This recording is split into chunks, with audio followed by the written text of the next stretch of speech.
আসসালামু আলাইকুম। প্রিয় দর্শক, অন্য মঞ্চের আলাপচারিতায় আপনাদের সকলকে আমন্ত্রণ জানাচ্ছি। দর্শক, আজ আলোচনা করব ঢাকায় মার্কিন গোয়েন্দাদের ব্যাপক আনাগোনা ও নরেন্দ্র মোদী কিভাবে আরশোলা দমন করতে পারলেন। এই দুটো বিষয় নিয়েই আজ আমরা কথা বলি।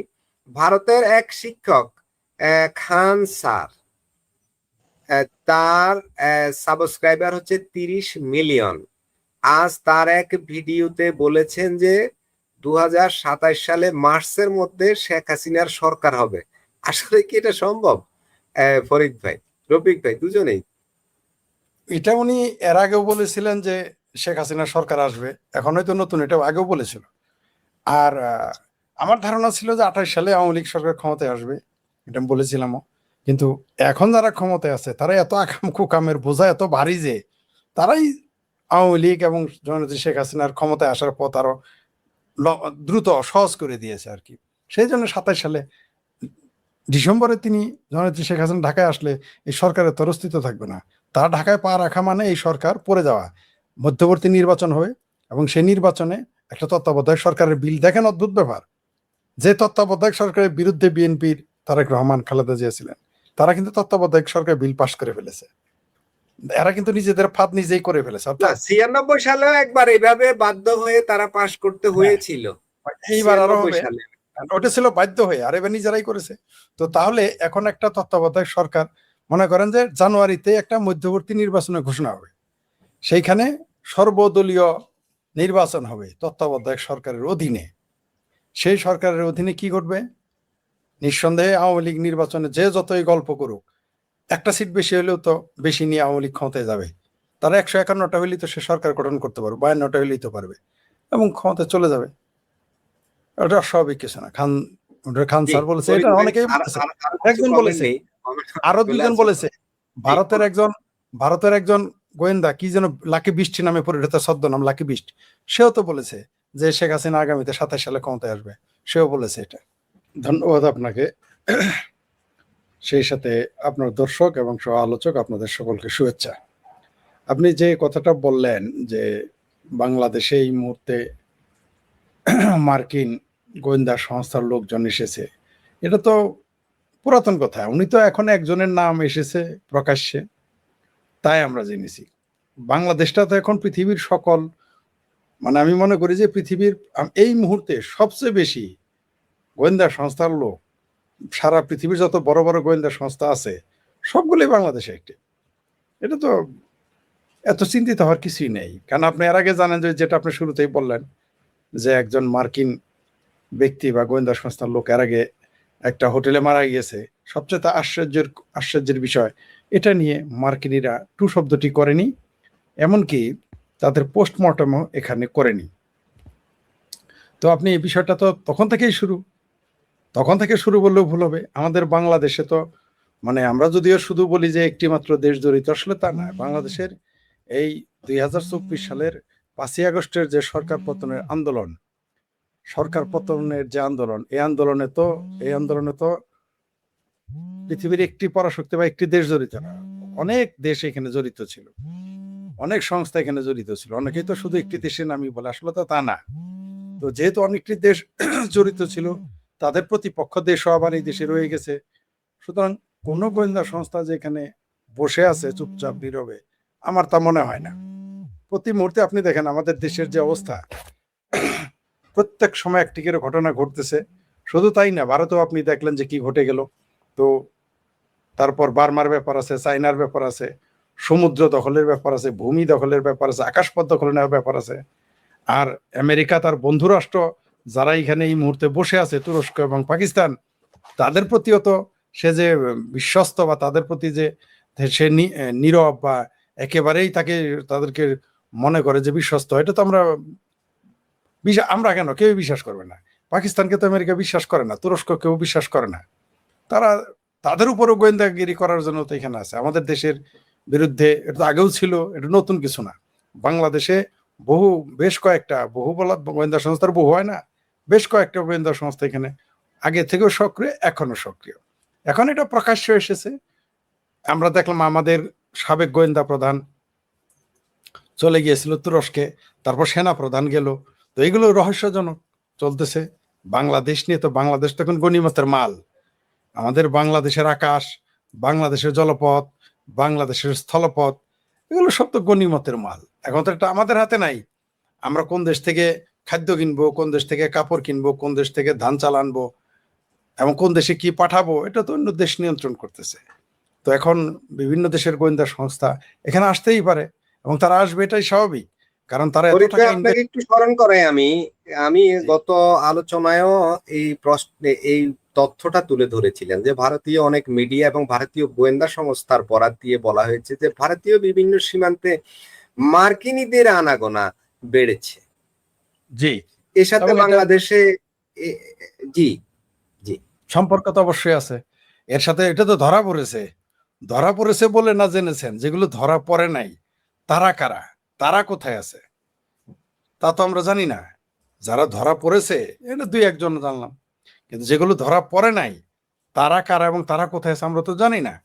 এই দেশের সীমান্তে, অন্য দেশের সীমান্তে ধরা পড়তেছে, এগুলো সিমটম তো ভালো না।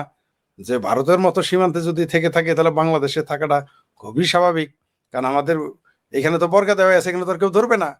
কারণ এই মুহূর্তে তো বাংলাদেশ সরকারের কোনো সংস্থার এই মুরদ নাই, একমাত্র ভারত ছাড়া। ভারত ছাড়া কোনো ভারতীয়দের পরিচালনা কোনো সংস্থা ছাড়া পৃথিবীর যে কোনো সংস্থা এখানে অ্যাক্টিভ থাকলে তাকে তো ধরার ক্ষমতাই তারা রাখে না এই দেশের।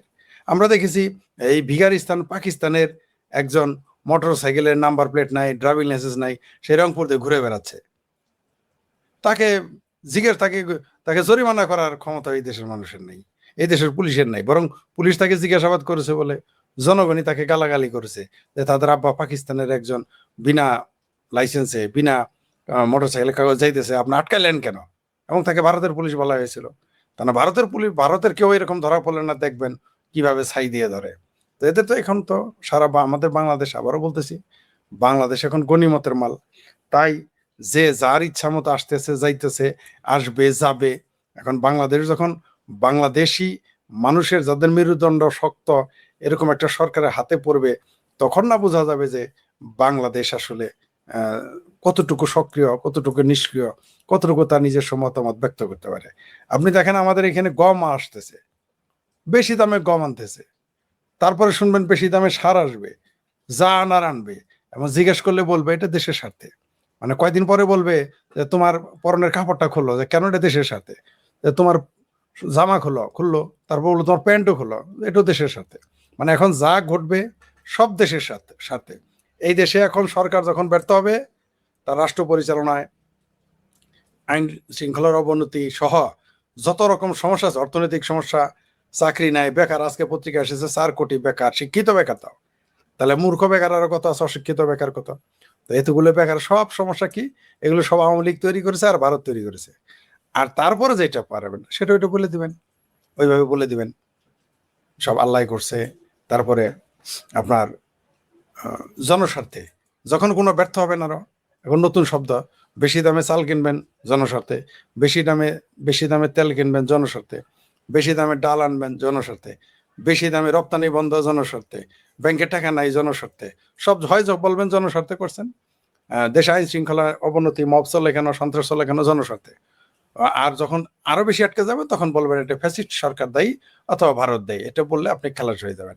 তো এইভাবে এখন যদি আপনি এই যে আমাদের সংসদ, এখানে একটাবার কেউ প্রশ্ন করলো না যে এই যে বিদেশি গোয়েন্দারা আসতেছে যাইতেছে, এটা তো বাদ, এটা তো আলাপিন, এটা তো প্রকাশ্যই।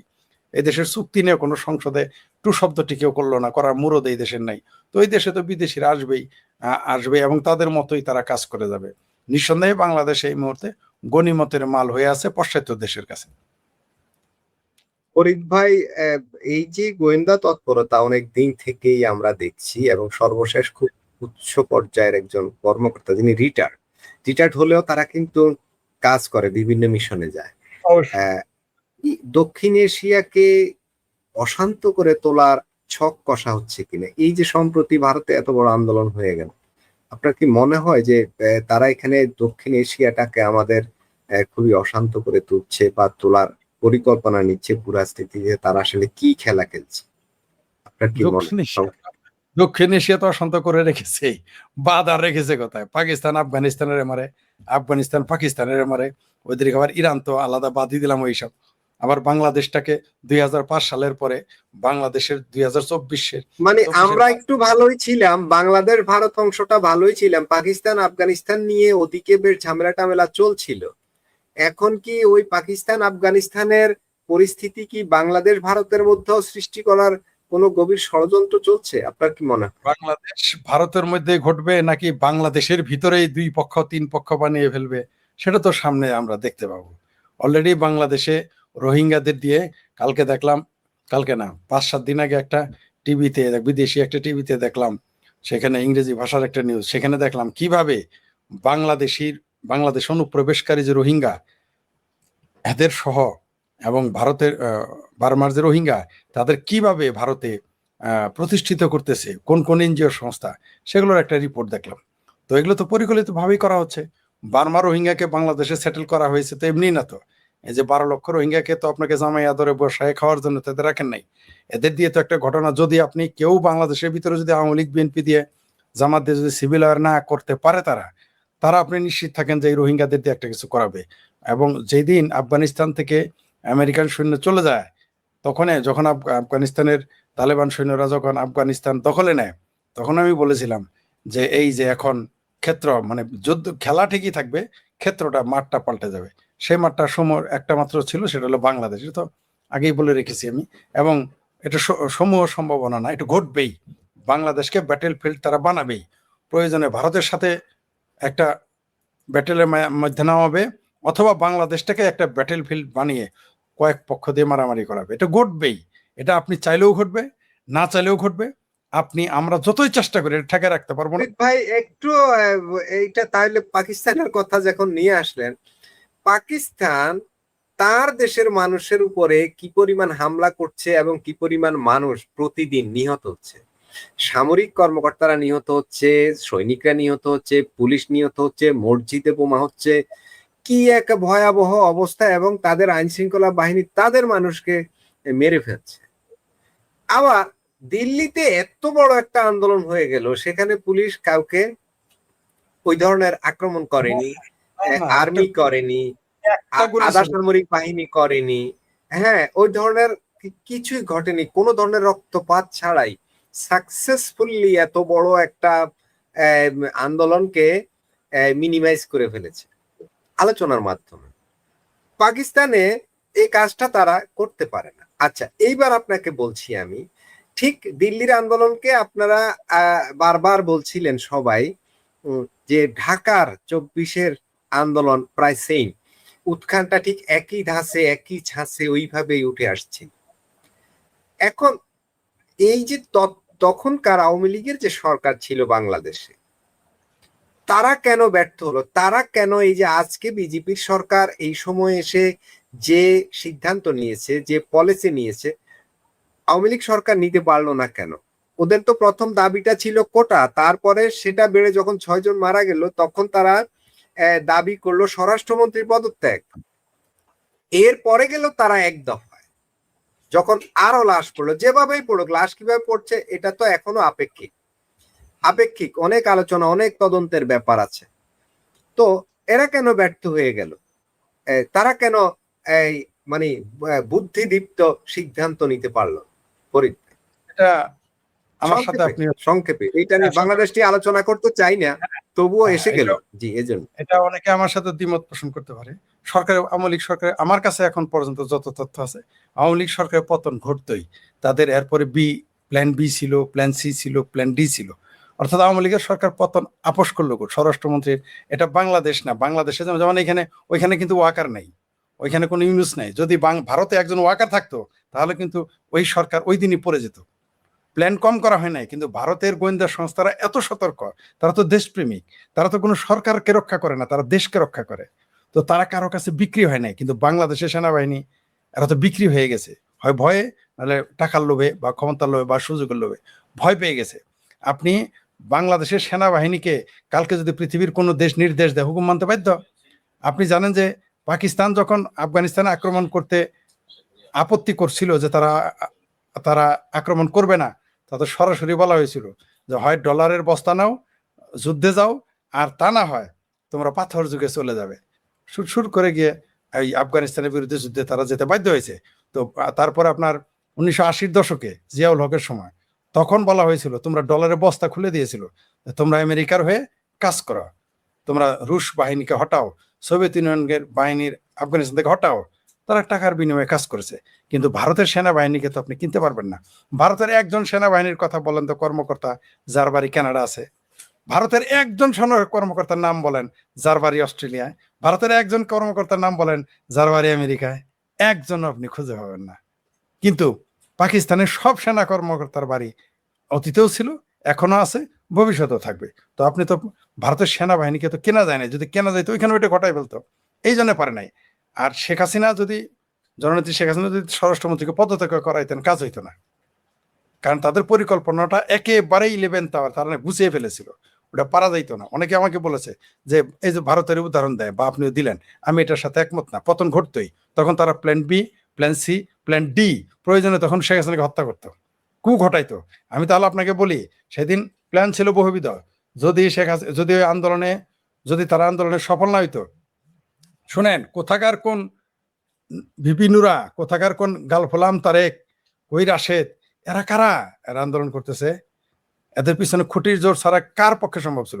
যেখানে বিএনপির লোক মাঠে নামতে পারে না, যেখানে জামাত মাঠে নামতে পারে। আপনি বলেন তো যে জুন মাসের আগে জামাত মাঠে নামে মিছিল করেছে, বিএনপি মিছিল করেছে, কেসিকেটের মধ্যে পয়সা থাকতো, রিস বিশ নামই হয়ে গেছিল কেসিকেট। বিএনপির নেতারা অফিস থেকে বেরোতে সাহস পায়নি। তো সেখানে কই থেকে কোন সলিমুদ্দি কলিমুদ্দি কেসকি বান্দির পোলার আইসা একটা সরকার পতন ঘটাইলো? আপনি কি এটা কি মনে করেছেন এমনি হয়েছে? এটা ঘটতোই, তারপরেও ঘটতো। কারণ এটা শুরু হয়েছে সেই শাপলা চত্বর থেকে না, শুধু যেই দিন আওয়ামী লীগ ক্ষমতায় আসে 2009, ওই যে বিডিআর হত্যাকাণ্ড, এটা দিয়ে শুরু হয়েছিল।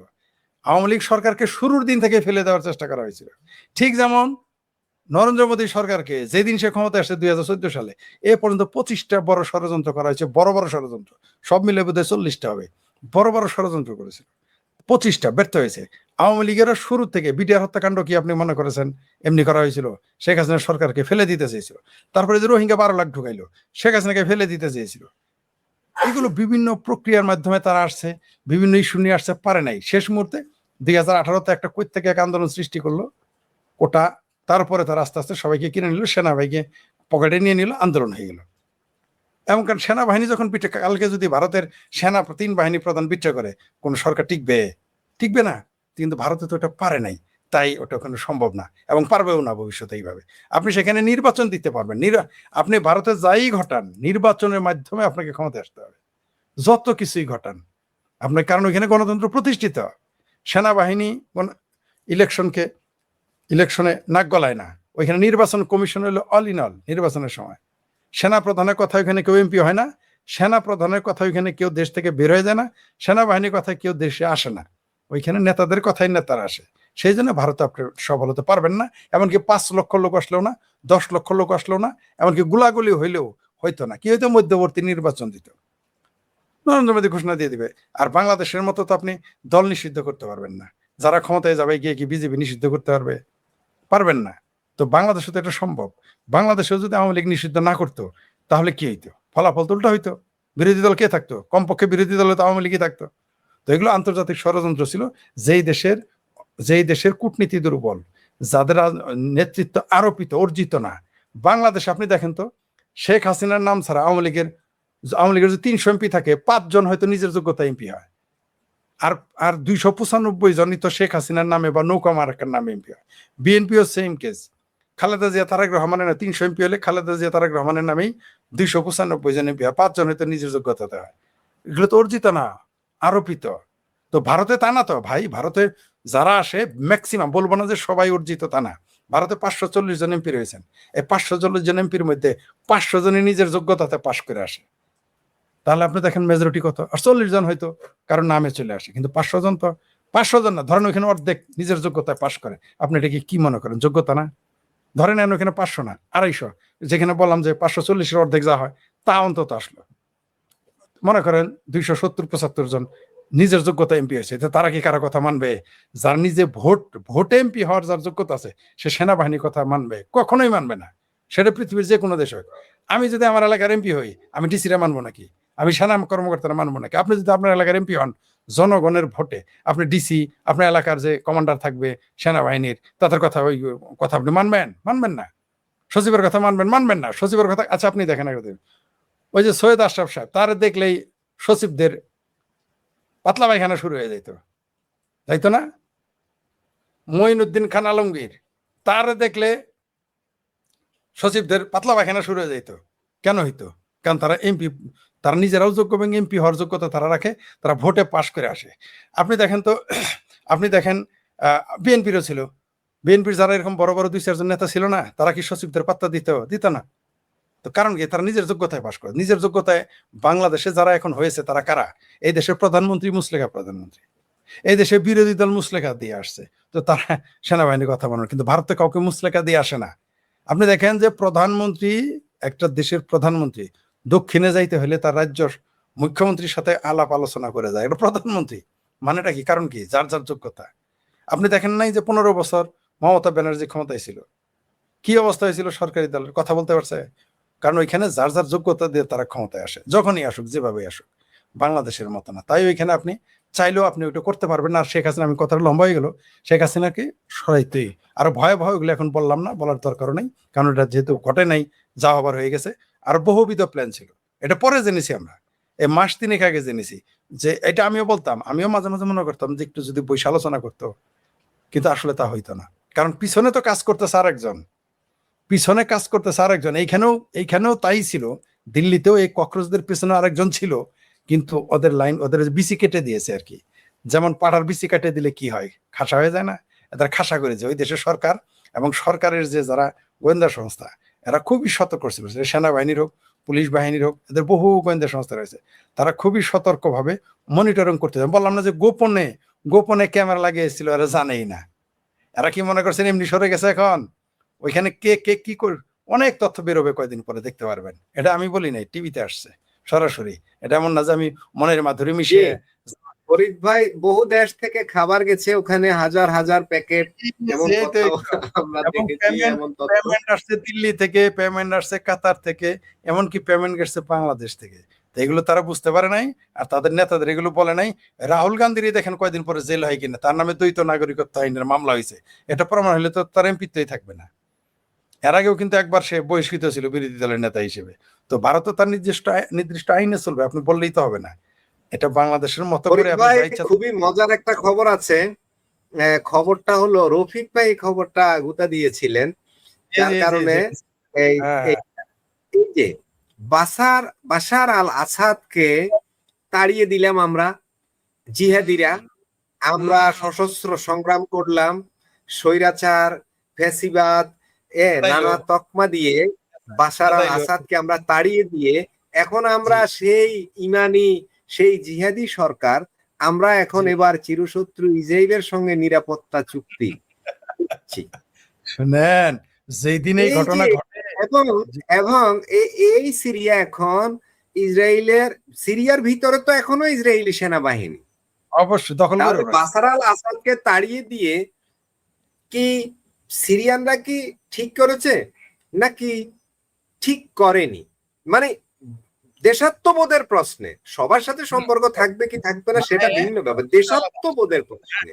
আপনার কথা ঠিক আছে, কিন্তু যে হারে ছাপা মারে, যেভাবে কথা বলা হয়েছিল, এই যখন ক্ষমতায় আসলো দখল করলো আর কি বাশার আল আসাদকে তাড়িয়ে। আরেকটু বলি, আমার প্রশ্ন শেষ হয় নাই। এইটার সাথে সৌদি আরব ইসরায়েলকে অলরেডি স্বীকৃতি দিচ্ছে, ইমিডিয়েটলি দিয়ে দিচ্ছে, সব ফাইনাল হয়ে গেছে। মার্কিন যুক্তরাষ্ট্রের সাথে একটা পরমাণু চুক্তি হচ্ছে, পারমাণবিক প্ল্যান করবে, বিদ্যুৎ উৎপাদন করবে, হ্যান্ড ত্যান এগুলো। এরপরে চলছে পাকিস্তান, এরা সবাই অলরেডি ইসরায়েলকে অলরেডি স্বীকৃতি দিয়ে দিবে, নাকে খত দিয়ে। পরিস্থিতি ওদিকে যাচ্ছে। ইভেন বাংলাদেশ, আমারও মনে হচ্ছে যে ইভেন বাংলাদেশ সেই মিশন ওভাবেই কাজ চলছে। আপনার কাছ থেকে শুনবো ওই যে সিরিয়ার কথাটা। জি জি জি, আগে বলি, এইগুলো আমি সিরিয়ার কথা আমি তখন লিখি নাই, কারণ তখন তো এটা ঘটে নাই। আমি বলেছিলাম যে পাকিস্তান, বাংলাদেশ এবং আরব কান্ট্রি যারা, বাংলাদেশের কথা বলি নাই, যে এগুলো পাকিস্তান সহ সবগুলো ইব্রাহিম অ্যাকর্ডে সাইন করবে। মানুষ আমার পাগল বলছে, তাই বলে সৌদি আরব? জি, কারণ কেন সাইন করবে? বাধ্য হবে, বাধ্য। ইসরায়েলকে স্বীকৃতি দিবে তো দিবে, আব্বা ডাকতে হবে, আব্বা ডাকে স্বীকৃতি দিতে হবে। এগুলো আমরা আগেই জানি। তখন বলছি বলে আমার হাই রে গালাগালি, মানে আমাদের পক্ষের লোক আমার গালাগালি দিয়েছে, কেউ আবার গালাগালি জানে, বলছে ফরিদ এটা কি করে শোনে, কি আজগুবি কথাবার্তা বলো। কিন্তু এখন দেখেন তো, শুনেন, আপনার মনে থাকার কথা, 2বার ইসরায়েলি বিমান পাকিস্তানের আকাশে নয় জমিনে নামছিল, ইতিহাস বলে। বাংলাদেশ ইউনূস সরকারের সময় ইসরায়েলের বিমান আসছিল, কয় ভুলে আসছে, এই সমস্যা ওই সমস্যা আসছে, ভুলে বুঝি ইসরায়েলের বিমান বাংলাদেশে আসে, ভুলে বুঝি ইসরায়েলের বিমান পাকিস্তানে নামে। আপনি আমার বলেন তো, ভুলে কেন বাংলাদেশ ভারতে নামলো না? ভারতের সাথে তার রাজনৈতিক সম্পর্ক, কূটনৈতিক সম্পর্ক, ওইখানে না নেমে বাংলাদেশ আর পাকিস্তানে কেন নামে? তখনই আমি বলেছিলাম, তারও আগে, বিমান নামার আগেই বলেছিলাম, যেগুলো হয়ে যাবে। কারণ শোনেন, আপনার যদি মেধা না থাকে, যোগ্যতা না থাকে, প্রযুক্তি না থাকে, জ্ঞান না থাকে, বিজ্ঞান না থাকে, গণতান্ত্রিক অবস্থা না থাকে, ওই দেশ কোনোদিনই টিকতে পারবে না। ওই দেশের কোনো ভ্যালুই নাই। এই যে দুবাই এত ধনী, কি লাভ? সৌদি আরব এত ধনী, কি লাভ? আবার শক্তি, আবার বলে যে ওদের তো শক্তি নাই, তাই পাকিস্তানের শক্তি আছে, সো হোয়াট? কি করতে পারবে? তাদের অর্থনৈতিক ভিত্তি আছে? পারমাণবিক বোমা কি খাবেন ভাতে খিদা লাগলে? আপনাকে বাধ্য করবে তারা। এবং দেখেন, এই যে যুদ্ধ মিডল ইস্টে তারা কি সুন্দর ছক বসায় রাখছে। এই যে ইরান, দেখেন এখন ইরান, আমি বলেছি ইরান যুদ্ধর ভয় দেখিয়েই কিন্তু কাজটা করে নিতেছে তারা, যে তুমি পারমাণবিক বোমার অধিকারী, ওই কিছুই পারমাণবিক বোমা বানাইতে দিবে না, ওই পাকিস্তান থেকে 50টা নিয়ে সৌদি আরবকে দিবে। বুঝতে পারছেন? এখান থেকে নিয়ে 50টা সৌদি আরবকে দিবে, যেন পারমাণবিক বোমা দিলাম। ওইটা হবে আরেক। আবার বলে রাখি, সৌদি আরব যেদিন নিজেকে পারমাণবিক বোমার অধিকারী ঘোষণা করবে, তার মানে হলো মুসলমানেরা আরো বেশি বিপদে পড়বে। ঠিক যেমন পাকিস্তান ভিখারিস্তানে পরিণত হয়েছে পারমাণবিক বোমা হাতে পাওয়ার পরে, সৌদি আরবে পারমাণবিক বোমা যাওয়ার পরে দেখবেন মিডল ইস্টের অবস্থা কি হয়। মিডল ইস্টের অবস্থা কিন্তু আগামীতে 30 বছরে মিডল ইস্টের অবস্থা খুবই জঘন্য পরিস্থিতিতে যাবে তারা। মানে তারা একেবারেই ইসরায়েলের হাতে কথায় উঠবে আর বসবে। আর বাংলাদেশ তো এই সরকার যদি টিকতো, কারণ 27 সালে টিকবে না, যদি টিকে যায় এই সরকার, এই মুসলিকা এরাই তো ইসরায়েলকে স্বীকৃতি দিবে। এটা তো আমি বলেছি, যে আমি আওয়ামী লীগ ক্ষমতায় থাকতে বলেছিলাম যে বাংলাদেশ যদি কোনোদিন মানে কোনোদিন যদি স্বীকৃতি দেয়, সেটা বিএনপি জামাত জোট স্বীকৃতি দিবে ইসরায়েলকে। এবং আপনি দেখেন আসাদ নূর, সরি আরে কি বলি, দেখেন ওই যে আসলে শরীরের সমস্যা তো তখন, আরে বিকাশ নূর, বিপিনুরের সাথে ইসরায়েলি লোকের ছবি ছিল না? সিমটম কি? সে এখন প্রতিমন্ত্রী না, সে এখন এমপি না, কি বুঝলেন? বিএনপির আরেক আসলাম চৌধুরী ছিল না, ছিল কিনা? তো এগুলো কি সিমটম?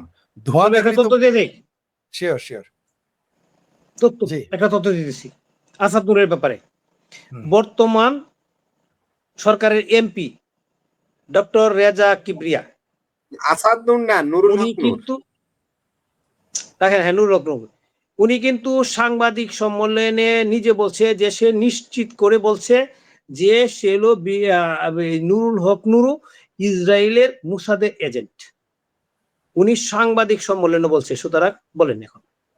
ধন্যবাদ। জি রফিক ভাই, কথা তো ওটাই যে ফরিদ ভাই আমি যেটা বলছিলাম যে সিরিয়াতে ওই সরকারকে তাড়িয়ে দিয়ে যে জিহাদিরা, আমি ওই যে জুব্বা, ওই যে পাগড়ির কথা বলছি, যে এদের হাত ধরেই তো ইসরায়েলের স্বীকৃতিটা আসছে, এদের হাত ধরেই তো সিরিয়ার ভূমি ইসরায়েলকে দিয়ে দেওয়া হয়েছে। এই জুব্বাওয়ালারা কিন্তু ওই কোট্টাইওয়ালা, ওই যে কি বলেন, এই বাশার আল আসাদ, সে তো দেয়নি।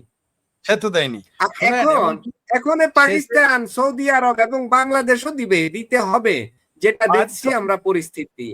তো শেখ হাসিনা বা বঙ্গবন্ধুরা তো দেয়নি, দিতেছে কারা? ওই ইসলামিস্টরা, ওই জুব্বা, ওই পাগড়িওয়ালারাই তো। একটা উদাহরণ দেই, আর একটা ছোট্ট উদাহরণ দেই। আপনার কি মনে হয় 2001-এ নিজামী হইলো, জামাতের হইলো তখন শিল্পমন্ত্রী, বিএনপি জামাত জোট সরকার ক্ষমতায়, আদমদি জোট মিল কোনোদিন আওয়ামী লীগ সরকার বন্ধ করতে পারতো? সম্ভব ছিল? কখনোই ছিল না। কাকে করেছে? বিএনপি কে দিয়ে। এই বাংলাদেশকে যদি ইসরায়েলকে স্বীকৃতি দেওয়াইতে হয়, তাহলে তো এদেরকে আনতে হবে। আপনি দেখবেন 1 সপ্তাহ থেকে 1 মাসের মধ্যে, কখন বুঝবেন পাকিস্তান স্বীকৃতি দিতে যাচ্ছে? হঠাৎ করেই দেখবেন পাকিস্তানে মৌলবীদের সুর পাল্টে যাবে। এছাড়া জিহাদি না, সারাদিন গালাগালি করে, এরা হুট করে বলবে যে ইসরায়েল তো মুসলমানদেরই ভাই ছিল, ইহুদিরা তো নবীরও জায়গা দিয়েছিল। তখন ওই যে আরে সেই মদিনার সনদের দোহাই দিবে, এই যে মদিনায় নবী দেখো অসম চুক্তি করেছিল, এই জন্য আমরা যেমন বাংলাদেশ এখন বলে না যে দেশের স্বার্থে গম বেশি দামে কিনতেছি, তখন বলবো ইসলামের স্বার্থে ইসরায়েলের সাথে চুক্তি করা হচ্ছে। দেখেন আপনি, এই ধরনের ফতোয়া খুব শীঘ্রই বাংলাদেশেও আসবে। অলরেডি